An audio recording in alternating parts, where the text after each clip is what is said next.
Right, let's go. Uh, Welcome back once again, ladies and gentlemen, to the Adventures in Historyland YouTube channel. I am Josh, sometimes known as Lando for internet purposes, and today we are back with a returning guest, David Davies, the author of many works of non-fiction, but recently, over the last, I don't know how many years exactly, prolific author of naval fiction, mostly set in the 17th century. But hold on to your hats, ladies and gentlemen.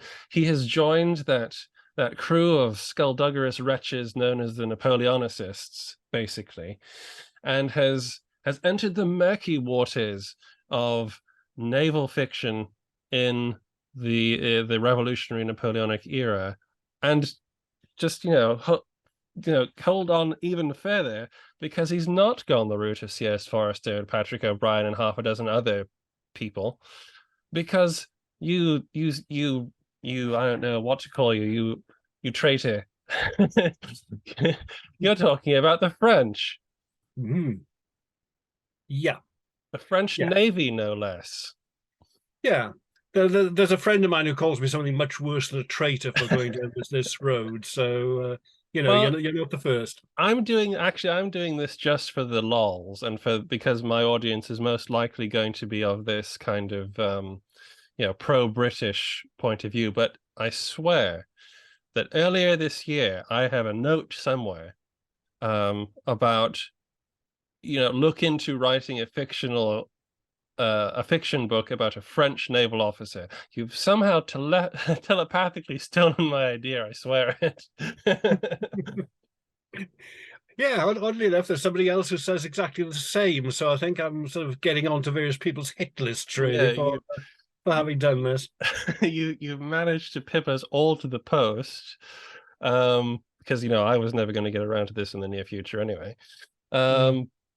But let's talk about this. The book is called, I'm going to bring it up here so I can have a look, Sailor of Liberty, Mm-hmm. which has already won an award. Congratulations. And is It's not the book that won the award I did for a previous book. So that's it's good. a publisher ploy really That's to good marketing. try to Maybe convince you that this particular book has won the prize, but it hasn't.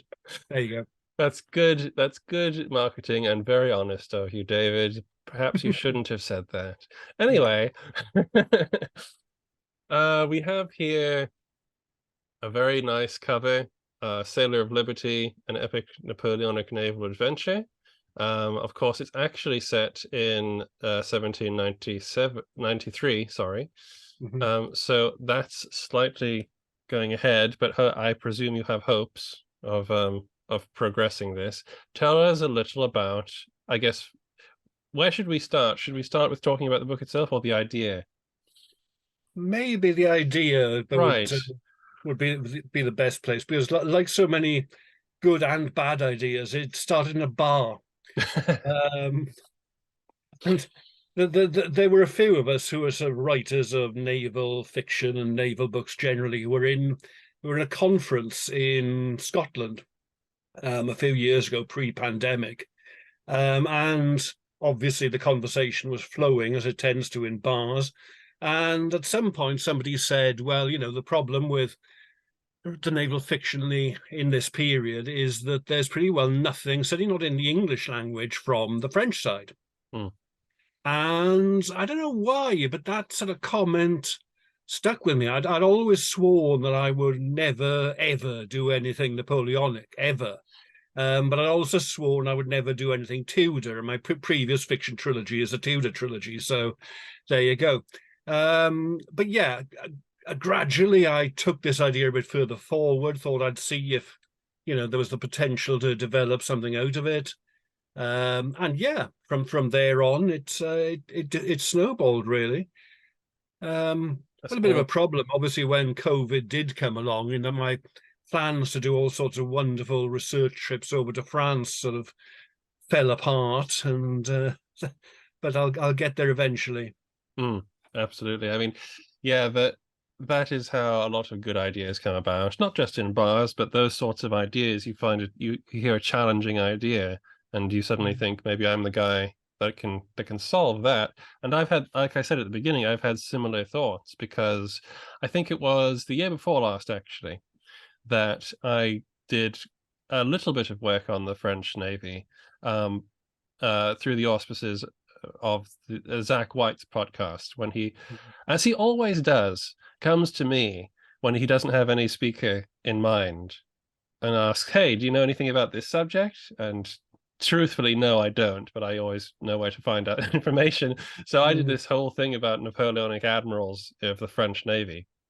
Luckily, I had talked to a friend of mine in France, Olivier Aranda, who is a PhD candidate and is working a lot on the French Navy of the Revolution. And he told me a lot of very interesting things. And this is why I came to the same conclusion. There's nothing written about these people, and the French Navy of this period is just as interesting, even though, I mean, popularly, it's just seen as the guys who always get beaten.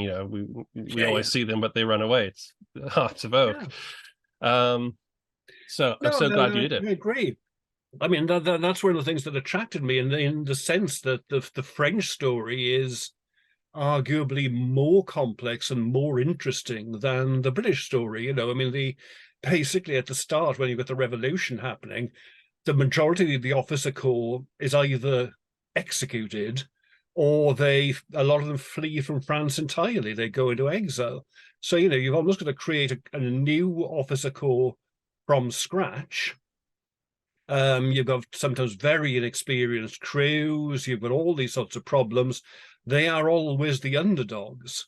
Some of the writers in the field, Forrester, O'Brien included, always try to present the French as these really sort of scary, powerful bad guys, or this huge threat at sea. Well, yes, up to a point, but beyond that point, they are always the underdogs. They're invariably outnumbered. There's issues with quality and so on. So I thought, yeah, there's some potential here. It's it's and as I say, it's a story that's not really been told to English language audiences. This is the key as well. English language audiences, people who can't read the memoirs and things in French. There are memoirs of various ship captains and things like that who served during the Revolution. And in fact, it's a very rich history, the French Navy of this period. And like you say, really complex and fascinating. And that's where you get some really good stories. So tell us a little about the book then. Who's the hero? The hero was quite a complex character to create, because in my 17th century series, the Quinton series, I'd had an aristocratic hero, and I was determined I wasn't going to have one again. Then the more I thought about it, I thought, well, French Revolution, if you make him an aristocrat in some shape or form, then he's going to be under threat simply by virtue of his birth. There is going to be constant danger, constant peril, not because of anything he does, but simply because of who he is. And so I gave him quite a complicated backstory, so that he wasn't, if you like, a kind of a classic conventional figure who's, as with the British ones of this period, risen from the ranks and is, a veteran of that particular navy for many, many years. So, as I say, I've turned him into quite an odd, somebody who's got quite an odd backstory. And he's also the son of, I had the likes of Voltaire and Rousseau in mind, a kind of a philosopher on that level, somebody who's actually generated some of the ideas behind the revolution in some respects. And this is one of the saving graces, one of the things that does save him from the guillotine just about, is that, he's got this pedigree, or at least people see that he's got this sort of pedigree. And take it from there. But yeah, I mean, right at the start, you've got this incredible period where basically crews just aren't obeying orders. The orders are considered to be against the ideals of the Republic, and we're not going to obey them. So how on earth do you actually get ships to sea and fight if you've got that situation in the background? Absolutely. And Yeah, this you get weird stories like that, especially in the early days before they send out the administrators to try and sort everything out and sort of reestablish order. The basically mutinies is what happens. Yeah, I really like the idea that you've chosen to make him this sort of from this aristocratic background. I think that makes a great deal of sense because, you want unless it's like in the Quentin one where the joke is kind of that he doesn't know what he's doing. Um, in this sense, uh, he will be therefore more professional. He'll know what his job is. He'll be one of those ones. He'll be one of these aristocratic officers who obviously made a career of the sea. Therefore, he's very good. He's good at what he does. He knows what he's doing. And also, I like that because I think it's a great idea to put in the book because it's a myth that all aristocrats didn't like ran away, or something like that. That a lot of them did. A lot of them got killed. A lot of them fled, but a lot of them, like senior admirals, just swore oaths to the Republic yeah, and said, "Okay, I'm not an aristocrat anymore. yeah, I yeah, yeah, believe in this."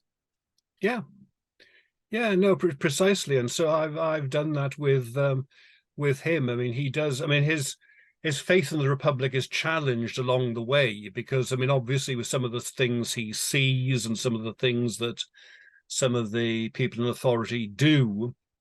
Um, there's the famous stories at Nantes, for example, which may or may not be apocryphal, of these sort of mass drownings of Ah, monks, yes. nuns, and priests. And I have him witnessing that. Mm. And clearly, I mean, it's not really going to be very acceptable if you've got a hero who's actually cheering all of that on. Mm. So it clearly has an impact on him, and he really does question his. In a sense, it's almost a religious thing. He's almost questioning his faith Yes. throughout the book. Hmm. I think I believe in the Republic, and it's certainly an ideal his father had always had. But is it something that I am absolutely committed to, given the things that I'm seeing happening? Yeah, exactly. And it's absolutely true to say this is why you can get so much character from looking at the lives of people of France and their various roles. Um, I think because many people, first of all, there's this idea from like the Scarlet Pimpernel and everything that all the French were like, bloodthirsty psychopaths, which is just not the case. They were moderates and they were constitutionalists, and there were people who did not agree at all with the way that it went, and that was why it was such chaos. So, what sort of it's 1793, so you've gone basically to the meat of the moment. And is he? Have you gone frigate or is he ship of the line? Frigate, Frigate. Good, yeah, good. frigate. Makes sense. Because again, I mean, his background is so unconventional that I thought to sort of put him straight into command of a ship of the line was going to be a bit implausible. So yeah, he's a frigate commander. He's sailing out of Brest. And again, I mean, I have made him the family background Breton, Hmm. partly because they provided a lot of the officers and men for the Navy anyway, and you've got obviously Brest as the Hmm. main harbour there. But also, of course, particularly in 1793, right at the start, you've got the whole business that it's basically a civil war, Yeah. and you've got a massive royalist element in places like Brittany and the Vendée, and this is a hugely serious threat to the existence of the Republic. So I thought if I had that element in as well, I mean, Hmm. okay, we all know what happens. We know the Republic triumphs and is there in a different incarnation, maybe, and after various ups and downs, but it's there to this day. But it was never a foregone conclusion at the time. And certainly in 93 and maybe into 94, perhaps a little bit beyond that, even, you've got a very real prospect the monarchy could come back. Yeah. And there could be, a huge sort of bloodbath as the royalists come back into power. So I wanted to get some of that element into it as well. Hmm. Yeah. That's a great idea. And again, very connected to history, because there were political parties in Paris that basically wanted a constitutional monarchy, not a full republic, and um, some people got scared with the way it was going and thought the only way back is to do what the British did essentially and get a king back in because it's stable, which is kind of what they did with Napoleon, really. But then you have, Olivier Orande was talking to me about how one of the main problems for the French fleet at the beginning was that the heartland of where you get your recruits from, the ocean coast, was essentially cut off. The ports of the coast were cut off by the royalist rebels. It was unstable. They couldn't get to the sailors anymore easily. And Brest and I think it's Rochefort and things like that.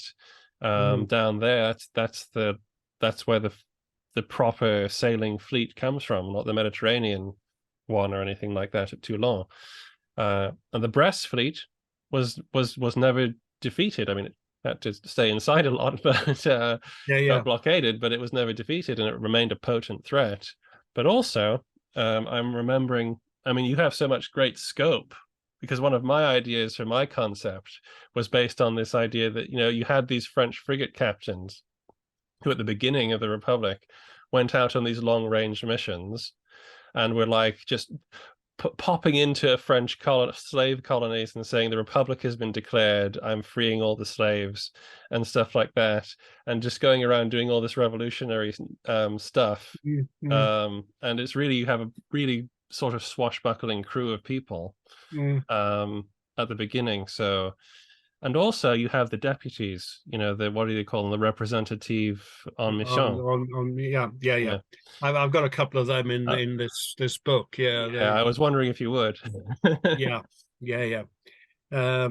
I've probably taken huge liberties in how I portrayed them, particularly one of them. But yes, I mean they were really, really important. And I mean, I think that particularly Saint-André, the one at Brest, and then later Toulon, I mean, he is almost the man who, as far as I can see, almost single-handedly pulls a kind of a credible French Navy back together again and actually imposes a disciplinary code and so on. And so the chaos that you've got at the very beginning in 93 is gradually then giving way to something, much more recognizable as a professional navy.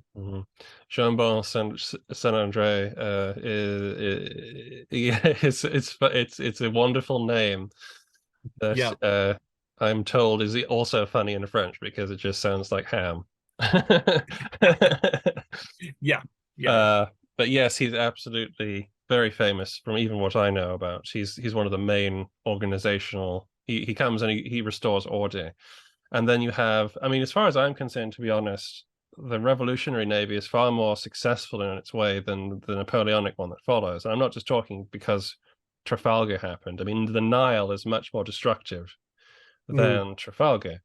Probably more important, to be honest. But I always say that the Glorious 1st of June is a more interesting battle than Trafalgar is. And what is the name of the French admiral in charge of that again? It's Villeroy-Joyeux. Yeah, Villeroy-Joyeux. I have a joke, basically, that he's trying to protect his Deliveroo order, and it successfully does so. Will our hero be seeing fleet actions or supporting fleets, or is he going to be sort of rocking around a bit first? He's going to be rocking around a bit first. I mean, I think, I mean, obviously, initially, the plan is for 3 books. Quite what will happen beyond that, if anything, who knows? I mean, it's in the lap of the sales figures and the publishers and the usual things. But yeah, I mean, I thought initially, at least, there was more potential by having him in more of a kind of a free range role. Okay, he doesn't go very far from France initially, but I mean, as we've said already, I mean, there's so much interesting potential that's going on fairly close to home. I know there's tremendous potential, as you've already said, in the West Indies, the East Indies, various other theaters as well.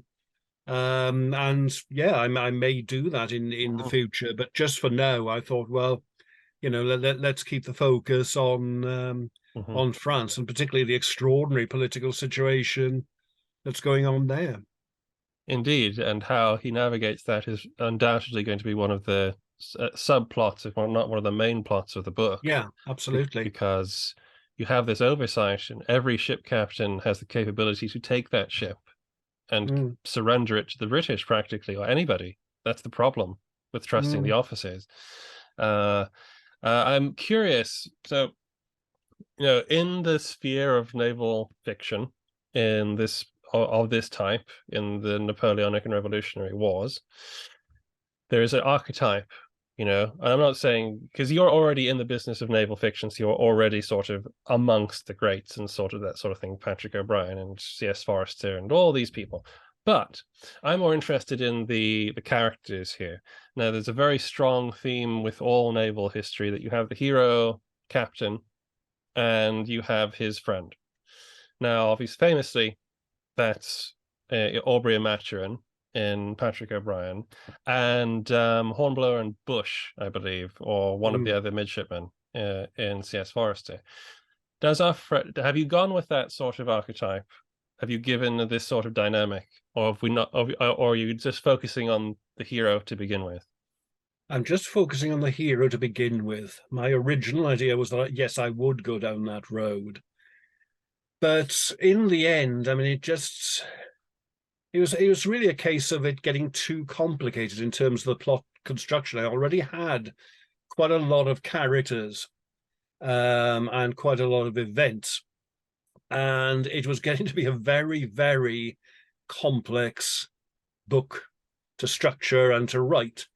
And although I was quite attracted, and still am quite attracted, to this idea of the friend who's also the kind of the confidant and gives a different perspective to affairs. And yes, I mean, future books may go down that road, but for the time being, I thought, well, I want to concentrate on the central character. As I say, he's got quite a complex backstory. There's quite a few things I want to develop with that. And so I didn't go down that road. Now, whether people will respond Mhm. positively or negatively to that, who knows? I mean, it's very early days, but yeah, we'll see. Mm-hmm. Well, we'll look forward to that in the places where he gets going to. That's not a very good use of words there, but where he goes. Um, why not? Let's say I'm going to ask about the ship now. The ship tends to play almost as an important role in naval fiction as the character. In fact, they tend to become iconic themselves, HMS Surprise, etc. Um, is that intended for this, or are you going to be sort of, because I've always thought, it's very nice that you get attached to a single ship, but that's kind of a career killer for any actual serving officer. um what is he has a frigate. French frigates are He famously has, good. yeah, um yeah. He has a frigate, and of course, the good thing about French frigates of this period is that there's an exact replica yes. of both. Yes. Um, so, of course, I mean, that was tremendous as far as I was concerned, because they've got a wonderful YouTube channel. They've put so many videos up and so forth. So in terms of what this ship looked like, how it worked, how it, its internal features, how it performs in various sea conditions and so on. I mean, that was a great insight into it. And so yeah, I mean, it's initially frigates are very much what I've got in mind, but it's not going to be one ship Mhm. throughout the entire series, or one ship starring, if you like, in the series. I mean, there's a very particular reason why the ship that's in the first book can't be in subsequent books. That's not that's not Spoiler that's alert. Okay, not that's not really a spoiler alert, honestly. So in the second book, which I'm just finishing writing now, oh, excellent. it's a frigate again, but it's a very different frigate with a very different history, very different qualities, and so on. So yeah, I mean, I think, and again, I mean, in my previous books, in my previous series, I've not had really one individual ship that a particular captain is Mhm. ever associated with, partly because certainly in the 17th century Royal Navy, I mean, that wouldn't have rung Yeah. true anyway.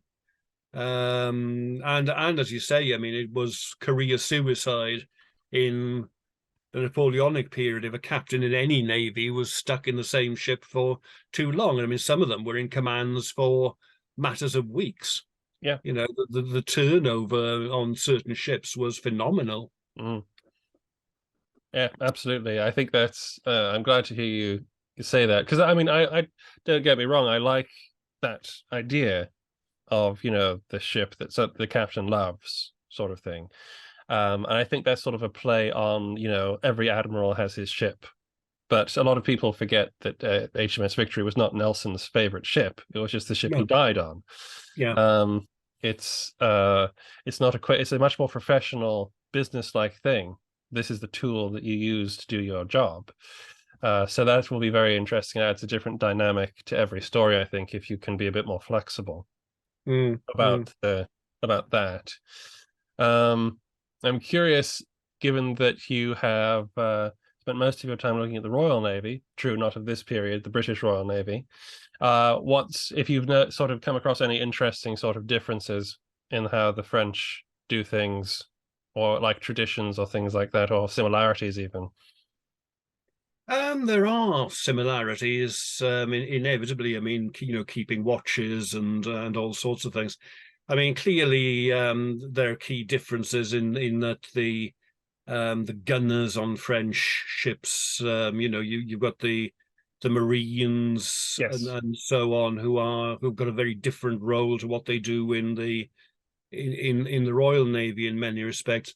The French system of recruitment, of course, was always very different to the Royal Navy. I mean, the aversion to the press gang, which of course is the great feature of histories of or books about the Royal Navy. Well, I mean, again, you haven't got an equivalent of that, but it begs the question then of, well, how do you get crews together and so on? And you know, you're supposed to have these lists and quotas and so forth, but does that work any better than the way the British do it? So yeah, I mean, and again, I've tried to flag that because I know that quite a lot of readers will be aware of the way in which British ships and British crews do things, and where there are differences, I wanted to point those out really.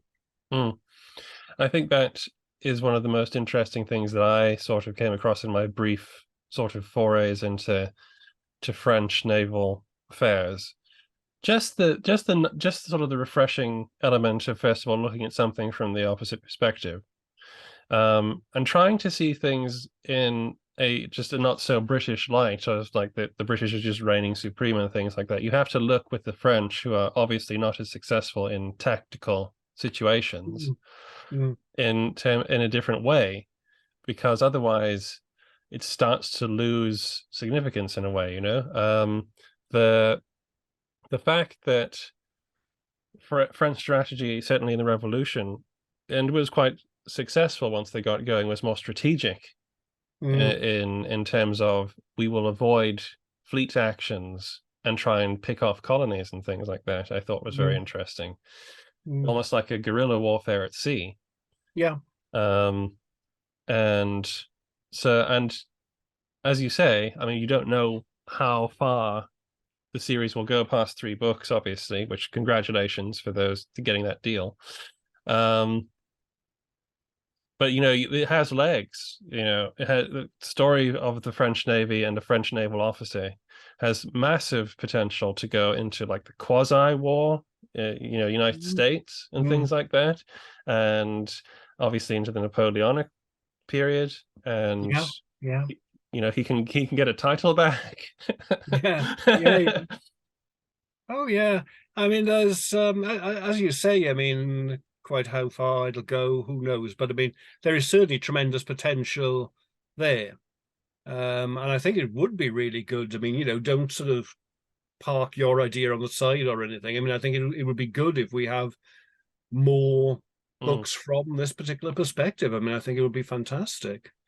Oh no, Um, I wouldn't be put off by it. I would just have to make sure, you know, I make make sure I see what you're doing, Good. and then Yeah, yeah, see yeah. what else is there, what else there is to do, because this in a way is I mean, I don't know of any other book that does the French Navy in English. Uh, No, no, so, and if you think about the stupid amount of historical fiction dealing with the Napoleonic Royal Navy, yeah, then obviously there's a great space for people to work in it. I mean, yeah, at the second, I'm working in the 18th century about the Spanish and the American Revolution, and that is another thing. The Spanish Navy in this period as well is not very well respected and not very well covered, and there's certainly no books, novels, or anything like that, whatever, yeah. for them either. Uh, No, absolutely. there's navies across the world. The Yeah, United States doesn't even have a story, as far as I'm aware, really. I mean, I think they might have one or two about maybe possibly the War of 1812, but no, it's very exciting to dig into these things and try and find stories yeah, yeah, for yeah, characters. yeah. Absolutely. I mean, I think one of the things I had in mind was, I mean, there is quite a big tradition of pretty successful books, not particularly in the naval sphere necessarily, but from the, if you like, the enemy Yeah. point of view. I mean, you think about All Quiet on the Western Front, which is up for goodness knows how many Oscars at the moment, but you've also got things like Das Boot. You've got there's a series that I particularly like, which is an Austro-Hungarian naval officer in the First World War. Mm-hmm. There is a tradition of literature, the fiction that looks at it from the enemy's perspective, if you like. Mm-hmm. And yet it's never been done, as far as I can see, in English for this particular period from the naval side of things. And it's really a case of trying to rectify that omission. Mm. I mean, there are some sort of standalone novels for the French and the Napoleonic Wars. The army, I think the most famous one is the Three Men of Gascony or something like Yeah, that. yeah, for the army, Yeah. certainly, yeah. So I think as well there's a sort of an interest in it for certain, because the other thing is that it's not accurate to say either that all the British are on the side of the British. In fact, there's a lot of people Yeah, online that I know who are, vocally in favor of the French. yeah, And I think those people will be very happy to yeah, have this. yeah. Well, that's certainly something I'm exploring a little bit in the second book, and may explore some more in the third book. Is that actually, of course, 1793 and up until probably about the end of 1794, you got quite a large body of opinion in Britain that is still supporting the French Revolution despite everything that's happened. And you've got things like the so-called Scottish martyrs who get shipped off to Australia. And you've got various riots and strikes and all sorts of things happening. And the government is very, very worried. William Pitt is very, very worried.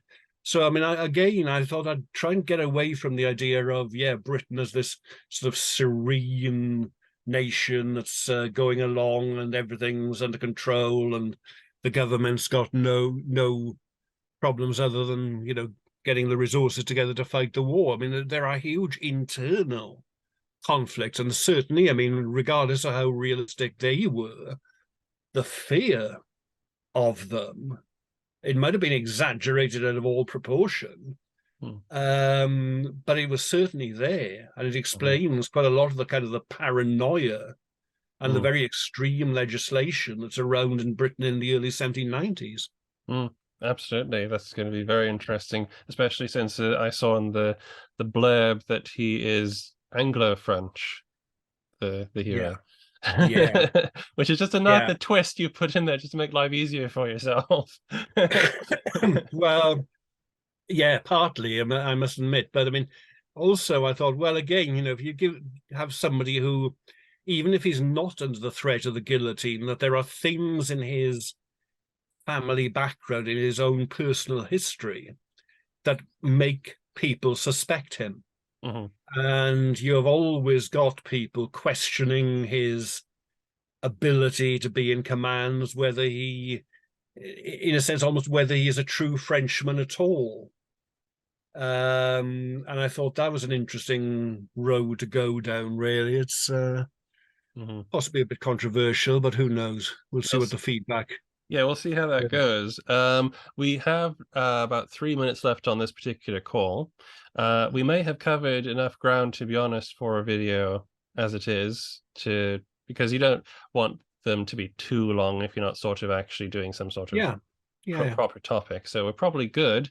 But before we wrap it up, you mentioned you have almost finished the second one. So the first one is Sailor of Liberty. What can you tell us, for those people who want more now, about the sequel? The sequel is called Tyranny's Bloody Standard. First time that's been revealed, so there you go. Publication is currently due in October. I don't have any more details than that at the moment. Of course, it all depends on when I actually finish it. So, yeah, we'll see how that goes. It's been a slower process than I thought it would be, but yeah, and I mean it does switch scenes in the sense that it goes the Mediterranean, and it will pick up on a very odd and obscure episode in history that basically for 2 years, 1794 to 96, you've got an Anglo-Corsican kingdom. Yes, Great Britain and Corsica are theoretically united under the same monarch. And so, yeah, that's going to be one of the central themes in the second book. Amazing, excellent. That sounds very good, a very worthy sequel, and I'm sure everybody will be excited to see where the story goes. And no, I'm delighted that I have possibly for the first time an actual scoop on something. You do. So we'll have to sort of we'll have to bump this one up the ranks of the schedule to make sure we make something out of that and that people know what's going on. But David, this has been great. Thank you so much for coming on the show again to talk about this. And thanks for inviting me, Josh. You're welcome back anytime. So I will just end this on thank you to everybody who's watched, and please like and subscribe and buy the book that is in the description box, and find out more at the French Navy. So thank you all again, and I'll see you again for another adventure in Historyland.